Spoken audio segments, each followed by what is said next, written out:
Good afternoon, everyone. The International Parking and Mobility Institute presents today's Learning Lab, Reducing the Risk, Best Practices to Avoid Parking Operations Fraud, presented by TES Technology. My name is Kenny, and I'll be assisting Steve Resnick from TES in moderating today's presentation. As a reminder, today's presentation is being recorded. We will make the recording available online and we'll post it to IPMI's YouTube channel within a few days. Before we start, I would like to go over a few quick housekeeping rules for today. This learning lab will last 60 minutes with a Q&A session at the end. Please keep your mics muted unless called upon. If you wish to speak on camera, please use Zoom's raise hand function and we will get to you. If you have any questions for today's speaker, please feel free to queue up a question at any time by typing in the chat. Steve will moderate the questions and get to them as time allows. To ask a question, click the chat icon in the Zoom menu. A window will open. Please type your question and hit enter.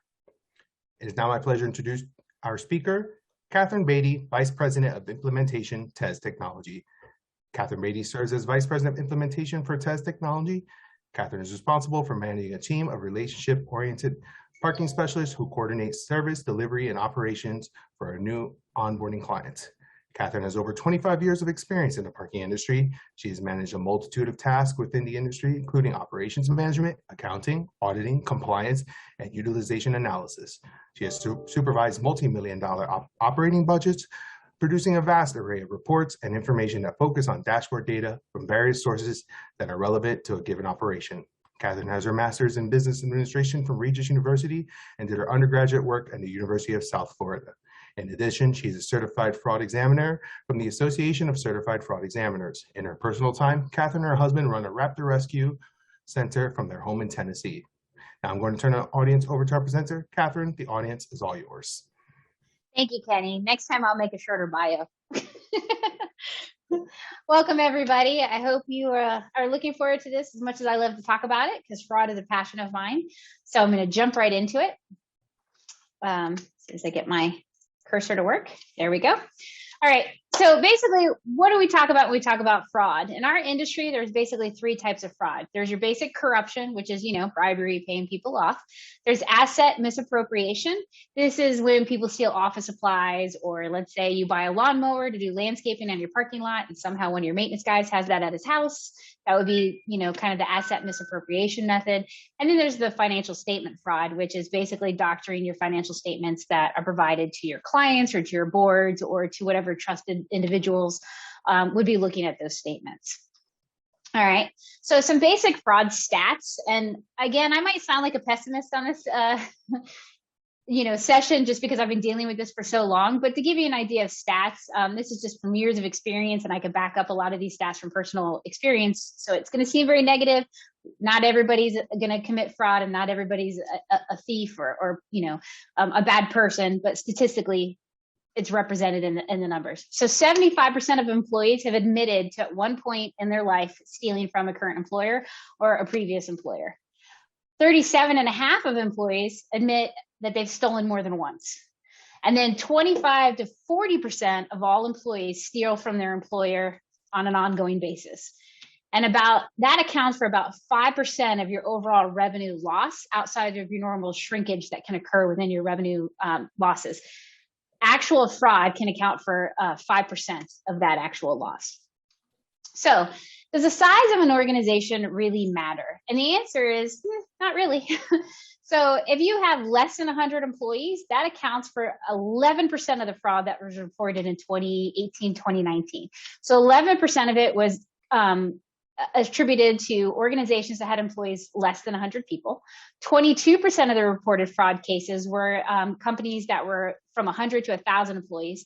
Almost 40% for 1,000 to 10,000, and then 10,000 and plus is 28% of fraud was related to organizations of that size. So we're all at risk of fraud. It's just if you have a larger corporation or a larger organization, you just have more people that can, perpetrate fraud and have access to fraud versus a smaller company. The difference, though, is on a smaller company, they tend to take more money. So size doesn't really matter in an organization. It's really just percentages and access. So at this point, we're going to have our first poll question. All right. So how is fraud detected? What do you think is the way that most fraud is brought to people's attention?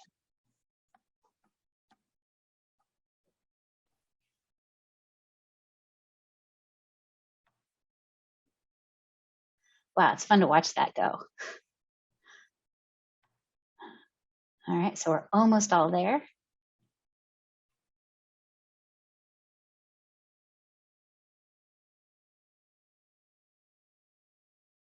All right. So showing those results. Move those over. So you guys actually did a pretty good job. It's actually, you were correct, it is tips. So roughly 40% of fraud is caught by people tipping off the appropriate personnel. And that might be via an 800 hotline, an anonymous email, telling a manager, telling somebody in your chain. So 40% of fraud is usually detected by tips. The next largest point is actually internal audit. And what's surprising is external audits, which a lot of organizations, are forced to contractually require external audits. They actually only account for 4% of fraud that's actually discovered. Usually by the time it gets to an external auditor, it's been going on for so long that it's less likely to be noticed because it's not in the normal flow or process. So it's easier to get skipped. And external audits also only take a small part of time, a random sequence. So it's easier to get missed in an external audit versus an internal process or some of these other methods. So I always find that statistic surprising when we look at it. But 40% of it basically comes from people tipping off an appropriate person. And then I also think it's important to recognize that management review accounts for 13% of fraud that's discovered as well. So you management, team out there, you taking an effort and participating and acknowledging that's important to look at these particular components. It actually goes a long way to not only catch fraud, but to help prevent it, because people realize that you're paying attention to it. There's a perception that it's important to the company. Then that in itself can act as a deterrent.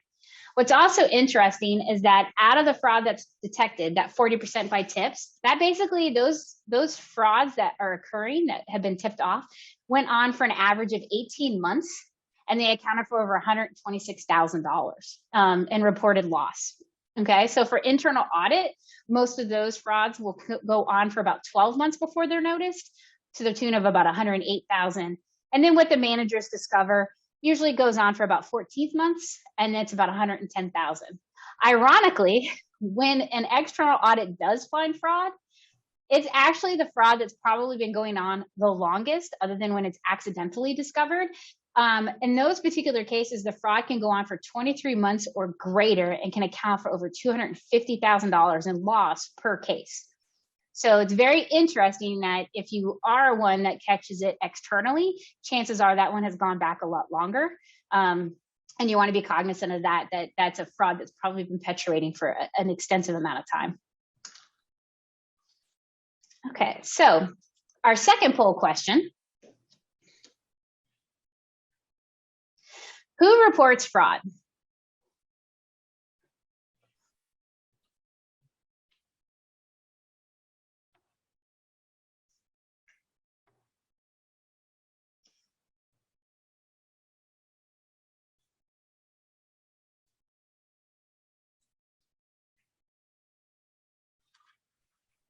Catherine, I should have had the music teed up. I know, I feel like Jeopardy should be playing. Exactly. Awesome. So, man, you guys are on fire today with knowing these answers. So yes, employees are the number one source of who reports fraud. So 54% of that comes from your employee base. So it's very important to make sure you have ways for your employees to communicate this information, whether it be an employee hotline, an anonymous email that they can send it to, a suggestion box, a way to openly communicate with their chain of command. It's very important to let your employees know that you support that type of culture in your organization, because they're going to be the ones that report most of it. The second most important are your customers. Listen to your customers, and when they say, I was on this lot and it said it was, credit card only, but he told me to pay cash. I just want to make sure that was legit. Maybe the machines were down that day, maybe they weren't. And then the rest of that pretty much comes in anonymously. You do get a small percentage from your competitors and your vendors, But if your competitor is telling you have fraud, it's usually in the middle of you doing a presentation, trying to earn somebody's business, and then you kind of get smacked in the face. So, when your competitors are pointing it out, that's usually not a good thing. I'm sure you all can relate to that as operators and organizations that deal with it. So there's three basic theories as to why people commit fraud. So some of you might be familiar with the very first one, which is the fraud triangle. And basically this stipulates that all employees are open to the possibility of committing fraud if they're given the right opportunity, meaning they have access to commit fraud. If they have some type of external pressure, for example, let's say they're going through a custody battle and they lose and they have a massive amount of child support they have to now pay. That might provide a pressure for them to rationalize to themselves, well, I don't get paid enough, so I'm going to go ahead and justify taking this particular piece of money or taking this equipment or not doing my job properly or not handling cash properly. So if all of those three factors are in a place, there's a high probability then that person's going to commit fraud. Not everybody, but that's basically, if those three components are in place, it's going to result in a fraud type situation. The difference between... We can't see the slide. The poll question is up. Yep. Oh, well, thank you for that. How about now? We still see the poll question too. I don't know how to make that stop. There you go. You're good to go. I'm good to go now? Yep. Okay.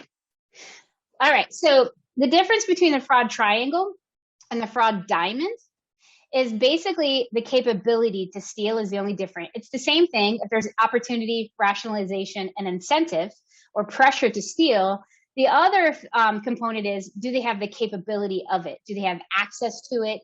Do they have the ability to doctor documents? Do they have the ability to access safes or your machines, let's say pay on foot machines? Do they have the capability to get to the particular area that they want to commit the fraud in? So that's basically the difference between the triangle and the diamond approach.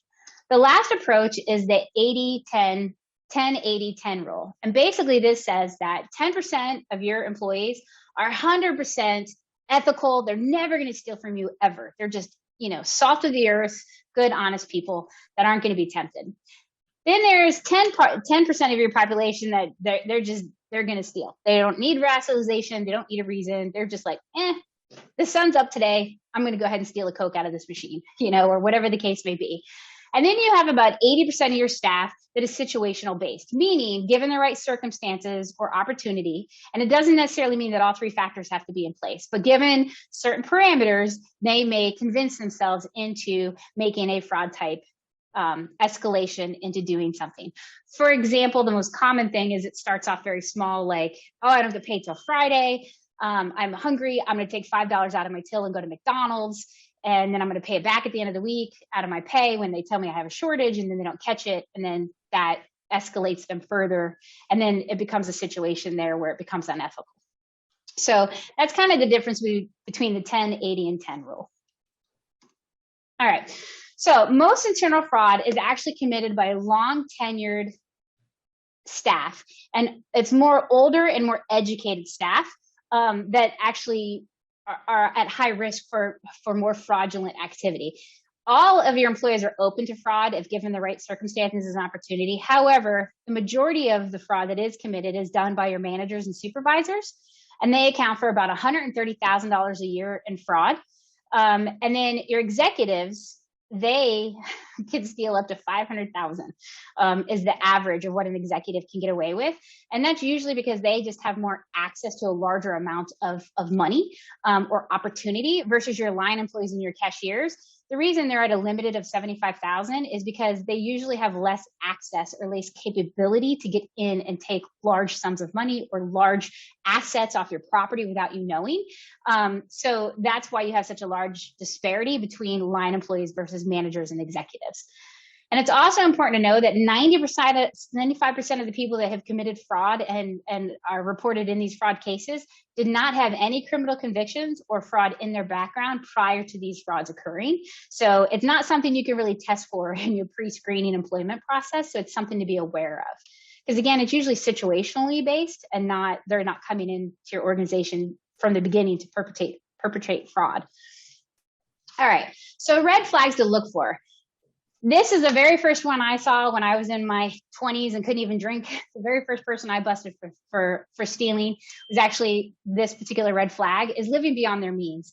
If they are driving a really fancy car and they don't make that kind of money, or if they are spending a lot of cash on high-end clothes and things of that nature, and they're working on, let's say, a cashier's salary, you might want to look at that.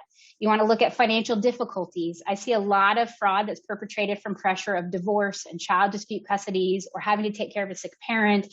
And there's just all these financial pressures, and then eventually they cave under it, and it can lead them to make bad decisions. Control issues, unwillingness to share duties or responsibilities. They don't want anyone else in their area working. They don't want anybody in their booth. They don't want anybody in their valet stand. They don't want anybody in their office managing their computer, things of that nature. Really close associations with your customers and vendors is something to pay attention to. Sometimes they are getting inside information, and sometimes they might be working together to perpetrate fraud. Wheeler-dealer kind of attitude, defensiveness, irresistibility, irritability, and suspiciousness in general as it relates to their job. Addiction problems is a big one nowadays with the way the opioid crisis and over-the-counter drug prescription abuse is going on. Complaints about inadequate pay. And then, of course, the biggest red flag of all is somebody who just refuses to never take vacation. It's because they don't want anybody touching their stuff and poking around.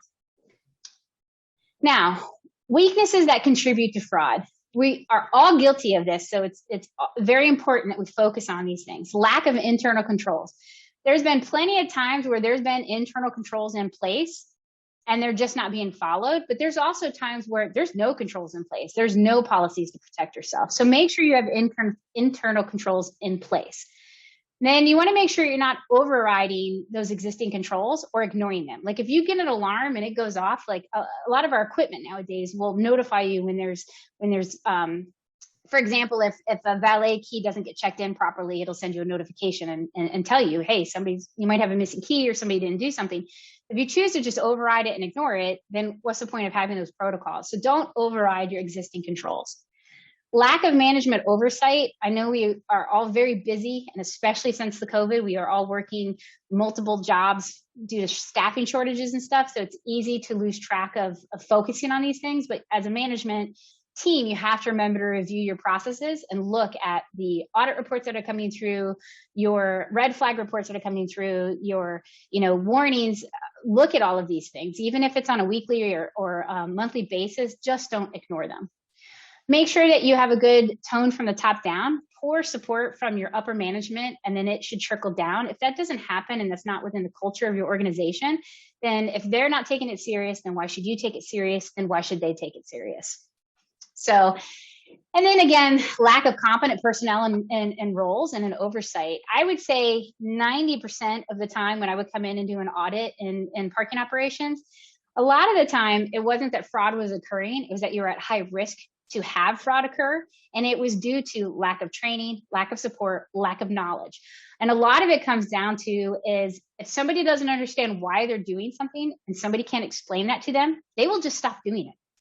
And then the next thing you know, you have a massive fraud occur. And they're like, well, I didn't know that's why we did that particular step. Nobody could explain it to me. So that lack of understanding or that lack of competent personnel and telling people why we're doing something can play a big role as to whether or not you're at risk to have fraud to continue to happen within your organization. All right, so the greatest risks in our industry, obviously the theft of non-cash items. Cash itself is always the biggest component within our industry. But there's also a lot of theft of non-cash items, such as, let's say you have a repair shop where people can get their maintenance trucks fixed. Is it the actual maintenance truck that's getting fixed, or is somebody's personal vehicle in there, on the invoice, and you just don't notice that the plate is, ABC Smith instead of 123 truck, So make sure you're paying attention to your bills that you pay, to assets that you have. A lot of things that go missing are like, lawnmowers, pressure washing systems, tools. Tools are like a massive amounts of money are lost on people stealing just adequate tools from your maintenance departments and things of that. Expense reimbursement, are people double dipping on their travel expenses or the bills that they submit? Another really big one is operating funds. Not many people nowadays use petty cash funds to manage operations, but there are a lot of event operations and valet operations where you have an operating fund on hand. How often are you looking at that operating fund and making sure that it's accurate and there's not a bunch of IOUs in there, or that the money's just gone, or your cashier has a bank issue to them every day that they're supposed to come to work with, and they stop coming to work with it every day and nobody notices? Those are the kinds of things you want to look for. Cash larceny and skimming is a big deal within our organization. So you want to make sure they're not skimming money off the top, or that they're not taking money in today from monthly parking to use it to cover the person who paid yesterday because they took that money. And so now they're using today's, receipts to cover what they stole yesterday. That is actually the number one thing that happened after the COVID. The number one fraud that jumped to the surface was the whole robbing Peter to pay Paul process. So be aware of that you always want to make sure you're checking your funds on a daily basis and go out. That's another reason why it's very important to change over positions and have other people fill in for other people's jobs. All right, so I'm going to mention a couple of case studies that I've been through in my experience. So monthly parking, for example, accounts for about 80% of the revenue that most parking operations bring in. However, it has the least amount of actual controls that are tracked and followed. So lack of controls, lack of separation of duty, lack of ownership and accountability, not reviewing gaps in data. This is a big deal in your on-street operations as well. If you're not looking at gaps, enforcement gaps and ticket gaps, that's another critical component, not just in monthly parking, but in your on-street enforcement. Again, not enough knowledge and training, too much trust into people without verifying. And then overall, antiquated old methods, old technology. God forbid you still have an honor box out there, one of those old coin honor boxes. Oh, you wouldn't believe how many people, customers and, bums on the street took from those things. But you want to make sure, like, for example, in your monthly revenue, that you're looking into these things. So one of the things you see a lot, as I was saying, that came in with the COVID was the lapping scheme. And basically what this is, like I said, robbing Peter to pay Paul. So let's say I come into the office today and I pay my parking for $100, and the cashier then decides, the front office person decides they're going to go ahead and take that cash. Then what they'll do is they will, the next day when somebody comes in, they'll use that $100 to put it towards my bill. And then they will keep doing that each time somebody comes in to cover the original money that they stole. In their heads, they're usually thinking, well, I'm going to put the money back at some point. So they just keep robbing Peter to pay Paul, thinking they're eventually going to get caught up, but they get so far behind on that, especially if they keep continuing to borrow against that, then eventually they run out of funds. When the COVID happened, there was they were fine until about the first 2 weeks layoffs happened. And then all of a sudden it was like, oh crap, I have no money coming in, no way to cover up my scheme. And then they started getting busted because of that, because that flow had run out and they were never able to get caught back up and put that money in. Usually that's how they justify it to themselves is, oh, I'm only going to take it now, but I'm going to put it back. And then it just never happens. It just gets out of control. Another one, this is another one of my favorite, is no credit card fees. A lot of places are like, I don't want to take credit cards because, the fees are too expensive. Well, are they? Because it can actually cost you more to process cash than it can to take credit cards. And what's really interesting is when you don't take credit cards, it kind of leads into the next case study. Your employees will get very creative as to how they can then make it where you take credit cards, whether you want to or not. One of the schemes we saw a lot of, again, especially after the COVID, was a lot of people were wanting this whole contactless solution, and there weren't a lot of options available at the time. So employees were finding clever ways to take PayPal and having it siphoned to their personal bank accounts. We had Square accounts where they had gone in and logged in and changed the routing information. Same thing with like Venmo accounts. There was valets that were telling people, oh, well, you can Venmo me your payment or your tip if you don't have the ability to take cash. If you don't have any cash, oh, just Venmo it here. And it's all going into those people's bank accounts. This happened a lot on the monthly parking side of things after the COVID. We learned that there was entire operations where employees had these PayPal and Venmo accounts and set up because they weren't set up for credit card payments. Everything was still manual checks. And then there was a large amount of money that was being siphoned off through credit card transactions through like Square, PayPal, or Venmo. So just be very cognizant of, there's a reason credit cards and that technology exists. So And then another one that I love too is mining your data. Case studies is not always about fraud. It's about understanding your data and where your losses are happening. A lot of the time, it is occurring. It's not an actual fraud where they're consciously making a choice. Sometimes it's just subconsciously happening because there's not controls in place and they don't know what to do. A common issue of this is like overages. A lot of people don't consider, well, if I'm over and I take that, that's not really theft in their mind. So you have to look at your gaps in your data, understand what your data is showing. Is it lack of training or is it a fraud that's going on? Maybe you're losing money because you don't have something set up correctly. Maybe it's a timing issue with your credit cards. Maybe it's the machines aren't turning on at the same time, or they're going on at the same time that your cashier is there and there's a gap happening. So it's not always fraud related, but it's important to make sure that you're checking your data and that the quality of that data is valid. All right, so now we're going to do poll question number 3. Unless I broke it. So how many of you actually do random spot audits or compliance walkthroughs within your operation? You would hope everybody says yes.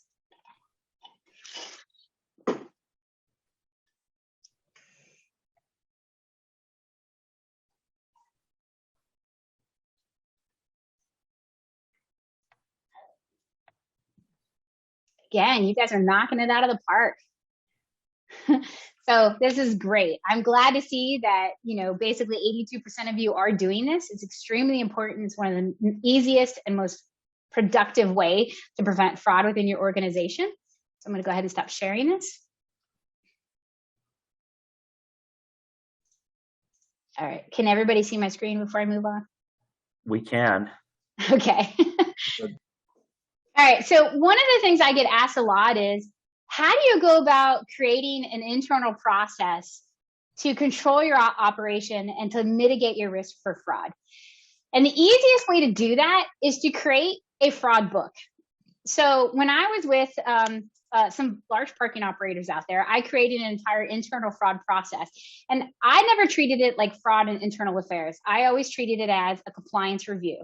Are you following our rules and procedures that we put in place to protect us as an organization? Yes or no? If I happen to discover fraud, obviously I'm going to address that issue, but I always approached it from a training and an educational point of view. Okay, so I created a compliance program, and I created a series of questions that were basically weighted. They're yes or no, either they're compliant or they're not. And then what I would do is go in and evaluate these locations based on what type of operation it was. Was it a valet? Was it a hotel? Was it an on-street operation, off-street? And the questions were geared to that particular operation. In addition, I provided a book of all of these questions to my staff, to everybody on my team, so they were never caught off guard. And it basically said, this is everything I'm ever going to ask you in order to complete a compliance review of your operation, so that you know from the start what's required, what you're accountable for, and what you should be looking at. And then you can create a scoring system that gives them the chance to approve. So for example, in this particular case, let's say we're looking at safe procedures. I did a ranking system where 5 meant it was a fraud that could cost us money. If we aren't following these procedures, our fraud risk would be high. We potentially could lose a lot of money. So I gave that a scale value of a 5.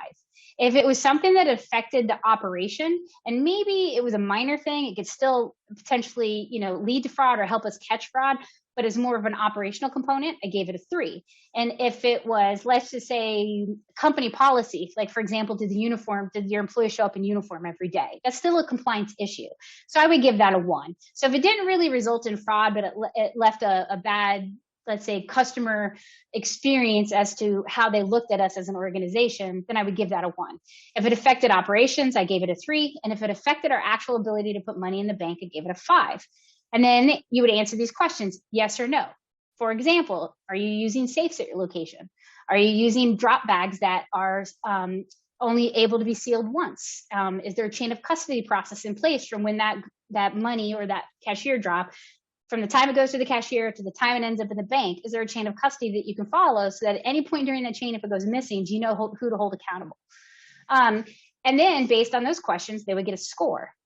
At the end, they would have a score of here's what you missed, here's what was possible and achievable. And then you would rate it by section. And this was a very effective way for them to understand where their strengths and weaknesses were within their organization. And then you can then go back and follow up based on a particular score. For example, in this one, they had a 50% in daily revenue transactions in their pan foot machines. So what I would do is I would say, okay, I'm going to give you 90 days to remediate your process. And then I would come back in, reevaluate them. And if they corrected the issues, I would then update their score to the revised or adjusted score. So I would give them their original score of, like, say in this example, 62%. And then I would give them a remediation plan, and they would come back. And if they scored again and it was higher, I would then do an adjusted score, and that's actually what got recorded. So it gave them the ability to participate in the process and understand where their weaknesses were.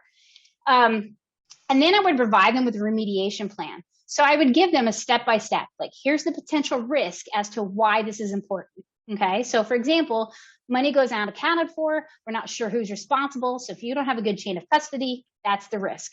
And then I would say, what's our objective? To make sure all the money goes into the bank, to make sure all of our supplies are in our supply closet, to make sure our mowers are there when we need them.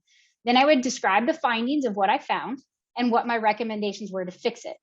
And then I would assign that back to them. They would then fill out their portion of this, give it back. Within 90 days, I would do a follow-up remediation and then adjust their score accordingly and go from there. And then we would do this every 6 months, every year, whatever the case may be, depending on, time, contractual limits, what their scoring system was. And it was a really great method where they were participating in the process as well. So that's kind of like how I did it on my end. The other things that I would focus on is making sure you can automate as much of your process as possible. Go cashless as much as possible, because it's a lot harder to steal credit cards. It's still possible, but it's a lot harder, and there's less hands that touch it. The more hands that touch your revenue or in the hands of the flow of funds, the more likely you are to have fraud, because it's more that you have to control. Make sure there's good separation of duties. Sure that there's always an audit trail that you can easily follow. I cannot tell you how important the chain of custody is, because when it comes down to a he say, she say situation, who are you going to believe? A lot of times I would split it. I would say, you know what, you're both at fault. Neither of you can attest to it. I'm holding you both accountable. And then I would make them both pay back the money that was missing. So keep those things in mind. Again, analyze your data. Okay. And don't ignore your warning flags, and don't ignore the warnings from your automation, your processes, your reports that pop up. Basically, pay attention. That's the easiest thing to do, is just pay attention to your operation.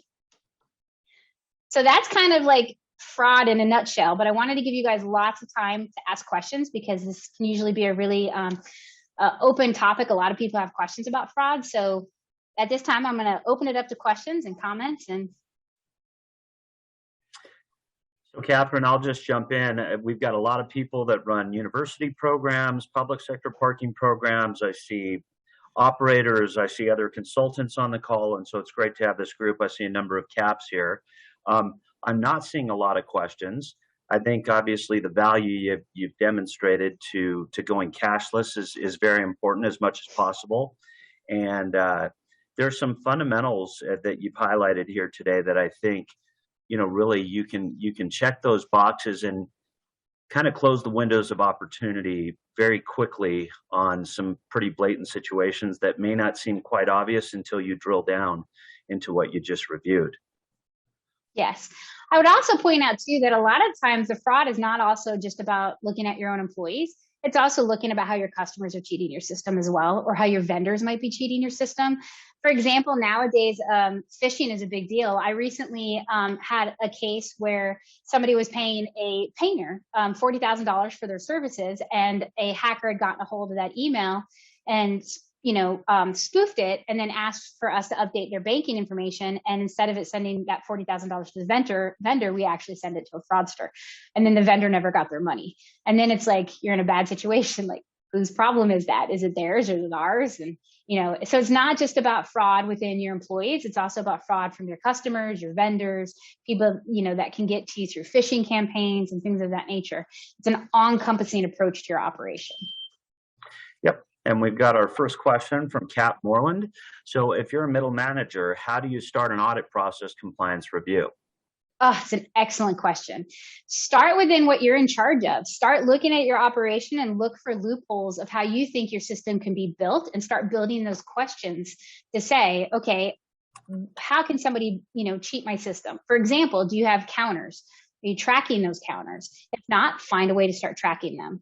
If you're dealing with, let's say, a lot of pay on foot machines, here's a great question for you guys. It's not part of the poll, but all of you that have pay and foot machines, how many of you actually track the report number every time you empty the machine out and track what report number you're on for each machine? Are you guys tracking that? Do you know why you should be tracking that? Because on pay on foot machines, if you're not tracking that audit report number, especially it's like really easy on digital loops because it's at the very top of the audit report. But if you're not tracking that, and let's say today I'm on report 10 and then tomorrow I'm on report 13, well, what happened to the other two? Where did they go?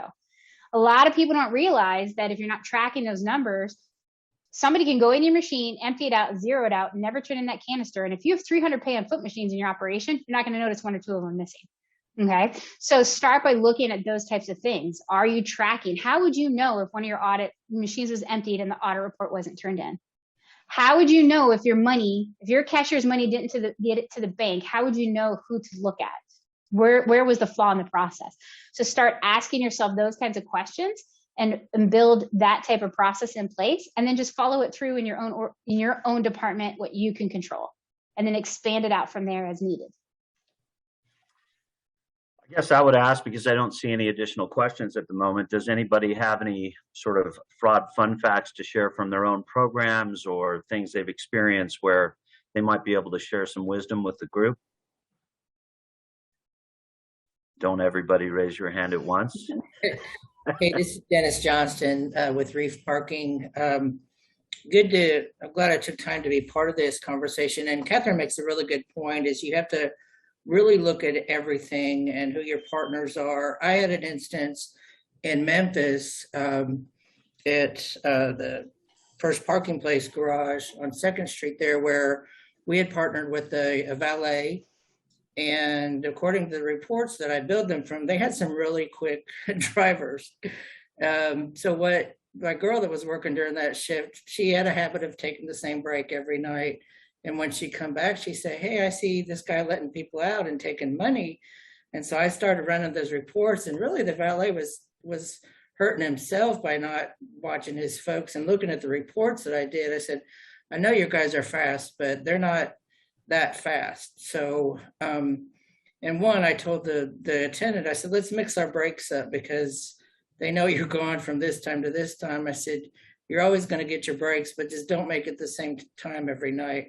And that was really eye-opening, because I think at that point we had worked with this valet, and his employees were cheating him and cheating us at the same time. So when I started looking at those, and it was just a simple access report. How many times was this card used? Well, that's crazy. It was used exit, but I knew when people weren't coming in. So that was an example. And we also had the Square instance. The parking network actually came in and said, do not use the Square, because I could go in there in less than 2 minutes and put all my banking information in. And so that was eye-opening too. The client wanted it, and we kept it, but that audit kind of brought it up, as well as what we had told him, hey, the Square this is what could happen with the Square. That's a good point. Yep. It's also important too on your valets. That's also one of the most common things on valets is your customer's like, oh, you damaged my car. You put yellow paint on my car, and yet every bollard and curb in your thing is white, So, controlling how customers can even take advantage of you in a valet situation when fraud and damage is your biggest issue, that's a big deal. And Robert, you bring up a good point as well, as far as chargebacks and credit cards. You wouldn't believe how many customers will figure that out and then dispute the charges all the time. Oh, I didn't park in, Texas. I only park there every single day, but no, I didn't do it this time, sir. And then if you're not keeping track of that, not only are you refunding the parking charge, the credit cards companies charge you a $25 or $35 fee, just like a bounce check. So if you're not arguing against your chargebacks, it's not just the fee you're losing. You're also losing the parking fee. You're also losing the fees the banks charge you or the credit card processing companies charge you for that. Got another question from our friend Corinne Searcher. So I don't know if you can see that, Catherine, but she wants to know about pay on foot machines and faulty equipment audits and that type of thing. Okay, so pay on foot machines, again, the biggest thing you do is make sure you're tracking your report numbers and your sequence of events so that you know if reports go missing.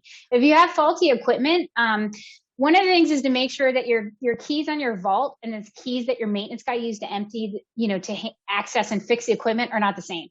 If you have to have a vendor go in there, never allow your vendor to have access to the vaults themselves. And if they do need to have access, go in and empty the money out ahead of time.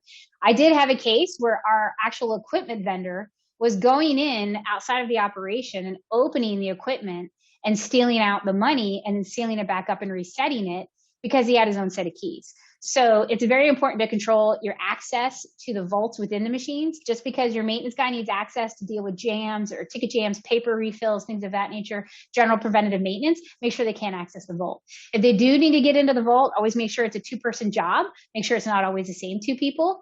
And then make sure that you're taking that money out ahead of time. And if possible, make sure there's a camera on it because that can really help with your pay on foot machines. Then we've got a question from Sharon Ziegler. So if using the Square for credit card transactions is not secure, how do you handle charges? Oh, well, that's an excellent question. There are lots of companies out there that can provide payment services with contactless credit card options.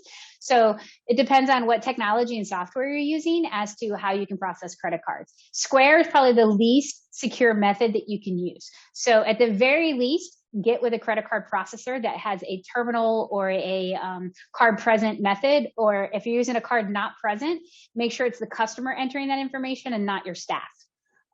If your staff is entering it, you want to make sure it's a chip reader or a scan of some kind and that it's not associated with like a phone app like a Square is or like Venmo and PayPal. You want to use a real vendor, so to speak.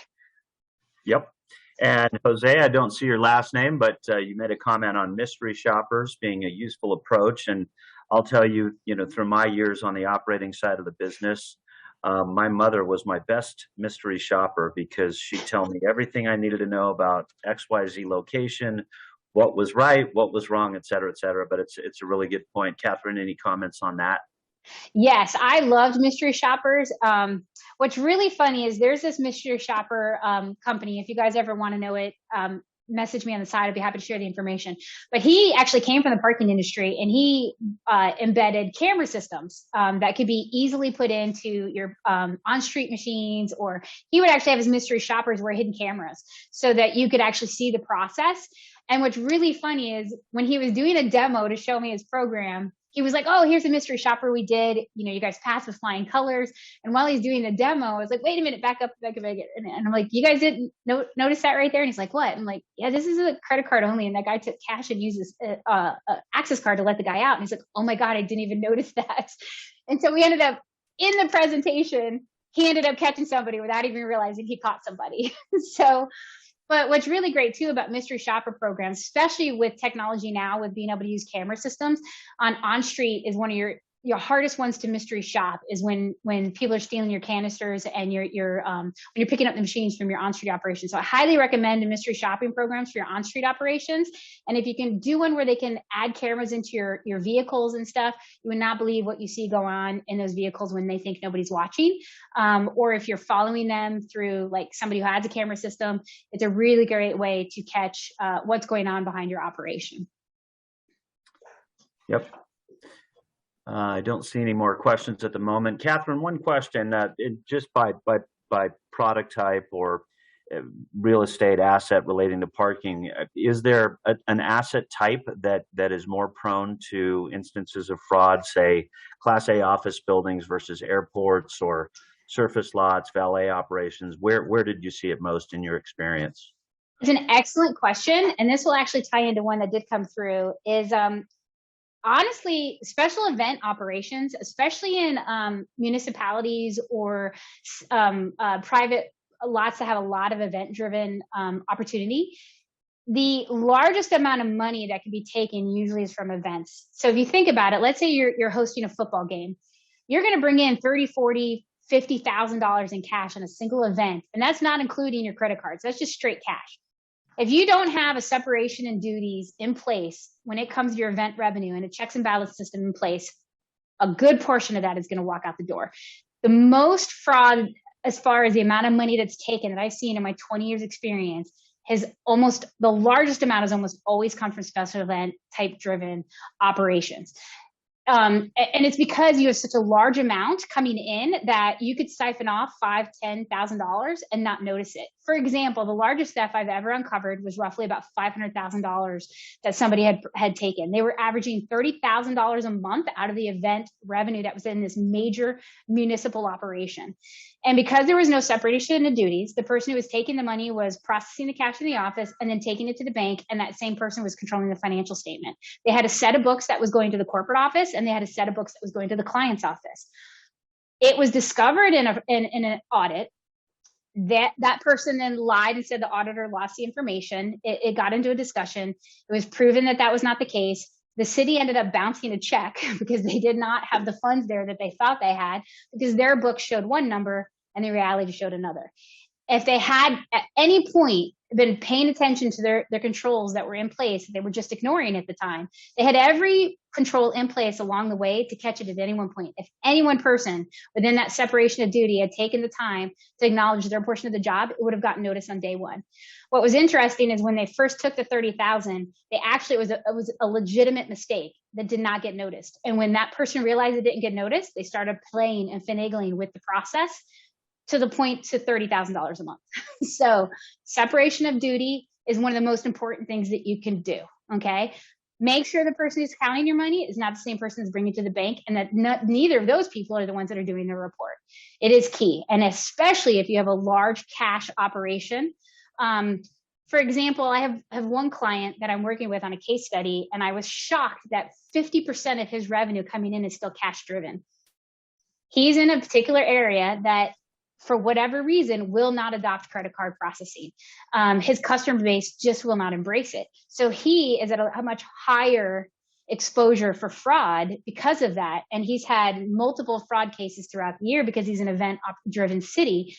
He constantly has to watch that particular issue within his organization, within his operation. So I would say if you have a large event operation, a cash operation in general, focus on that cash, control that cash.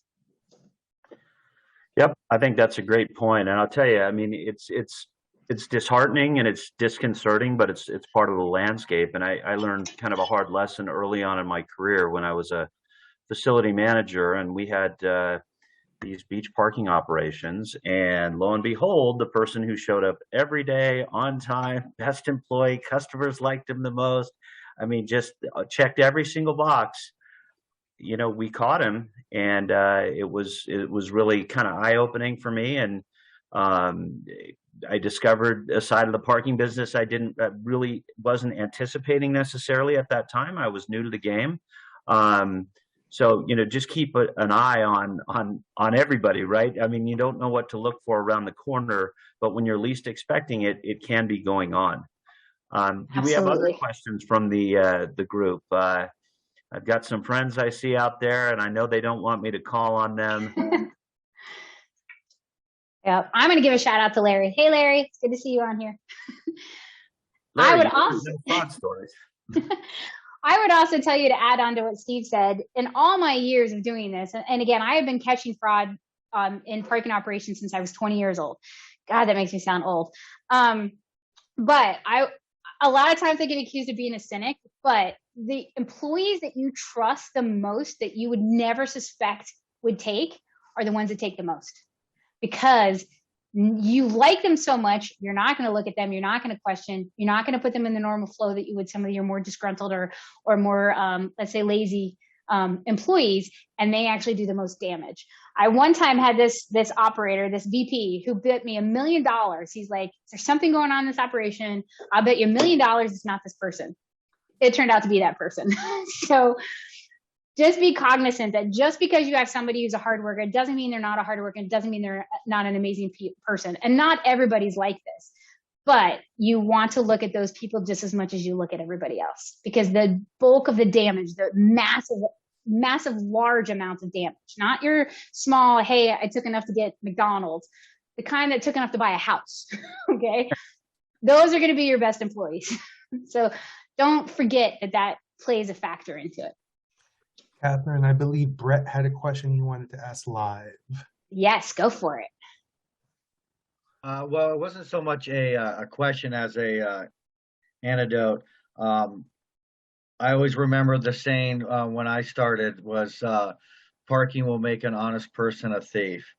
And I've kind of always kept that with me because, like you said, with mostly with situational or, you know, they're not going to miss this $5 that turns into 20, that turns into 100. And I'll never forget early on working and this employee it was back in the day where the bank reconciliations were done manually.